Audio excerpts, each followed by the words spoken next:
It was a Tuesday, which already says a lot. No one likes Tuesdays. They pretend to be productive but still carry the Monday hangover, and this Tuesday decided to outdo itself. I was sipping burnt office coffee, pretending to read emails when it arrived.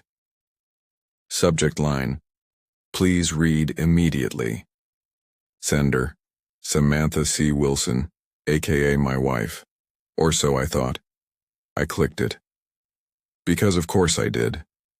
Jonathan, I am filing for divorce. Please respect my decision. The papers are attached. Do not contact me. Sincerely, Sam. Just like that. No, we need to talk. No, I'm not happy. Not even an emoji. I got dumped with a PDF. My first reaction? I laughed, out loud. Everyone in the office turned. I just waved, like I'd read a good joke, which technically I had. We'd been married 8 years. 8. That's 2,920 days of her leaving the toothpaste uncapped and me pretending it didn't drive me insane. And she ends it over email. I sat there for a moment, letting the absurdity marinate. Then I opened the attachment, 3 pages. Lawyer approved, time-stamped, efficient, like ordering a pizza. I texted her. Of course I did. Me: are you serious? Sam: yes. Please do not come home until after 9. Until after 9? Was she hosting a divorce party? That's when I started to feel it.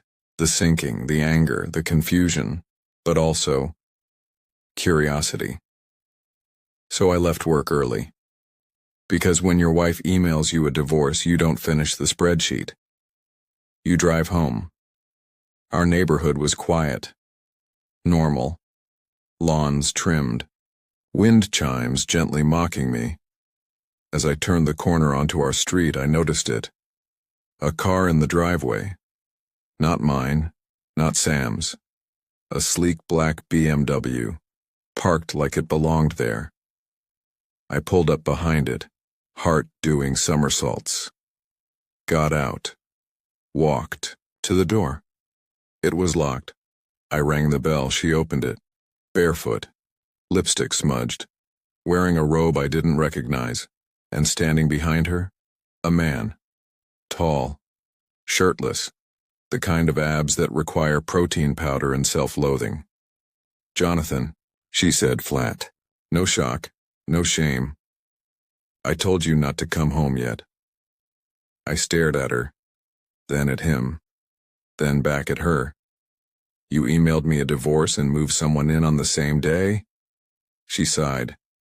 Please don't be dramatic. I laughed again. Louder this time. It echoed off the porch walls. Is this your lawyer? I asked, pointing to Mr. Abdominal Exhibit A. He smirked. She didn't. I'm calling the police if you don't leave, she said, like I was a solicitor selling vacuum cleaners. And here's the kicker. She closed the door in my face. Just like that. As if I was a delivery guy who brought the wrong Thai food, so I stood there for a second. Processing. Heart pounding. Rage boiling.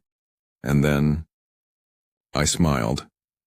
Because in that moment, right there on the porch where I used to carve pumpkins and fix Christmas lights, I realized something. She thought she'd won. She thought that was it. Story over. Credits rolling. But she forgot one thing. I don't lose quietly. And revenge? Revenge is best served cold. And I had just taken it out of the freezer. After getting locked out of my own house like a Jehovah's Witness with bad timing, I did what any freshly divorced man would do. I went to a bar. Not a cool bar. Not a trendy one with exposed brick and craft cocktails. No. I went to Larry's. Larry's has been around since the Cold War. The beer tastes like regret, and the fries come with free cholesterol.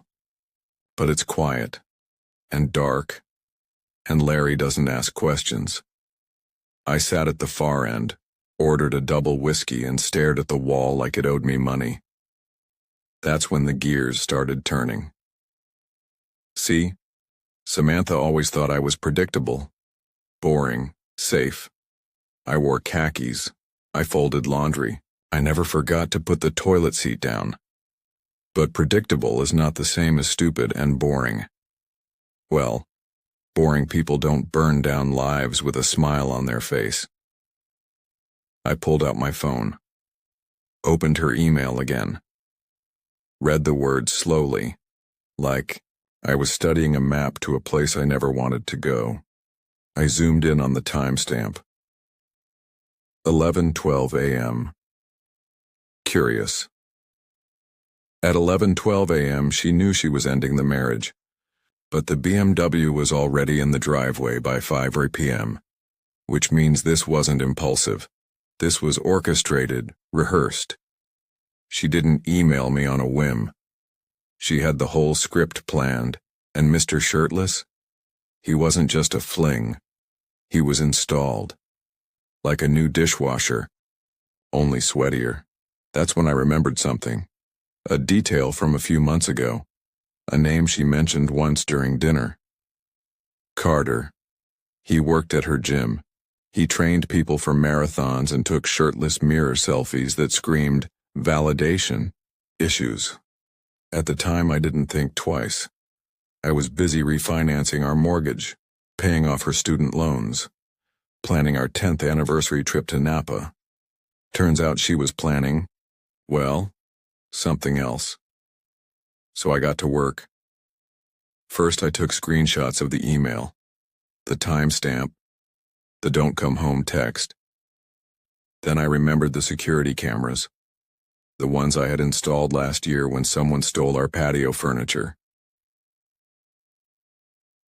She never bothered to check the app, but I did. I logged in, and there it was, crystal clear footage of her and Carter, aka Mr. Pecs and Protein Shakes, carrying his bags into the house at 2:47 p.m., while I was still at work, still legally married, still oblivious. And the best part? They kissed in the doorway, right under the security camera, like a live-streamed betrayal. I downloaded everything, every second, every angle. I knew this wasn't about love. Samantha didn't fall head over heels for Carter's biceps. No, she was aiming for something. Money? Maybe. Status? Doubtful. The guy sells supplements on Instagram. No, this was about power, control, humiliation. She didn't want a clean break. She wanted a performance. But now I had the footage, the email, the texts, and most importantly, I had nothing left to lose. That's when I decided if she wanted drama, I'd give her a show. If she wanted to play dirty, I'd play smarter. And if she thought she could lock me out and lock him in, well, let's just say the locks weren't the only thing about to change. Because I wasn't just going to get revenge, I was going to make her regret ever sending that email. Revenge is like cooking a steak. You don't rush it. You let it sizzle. Let the flavor build.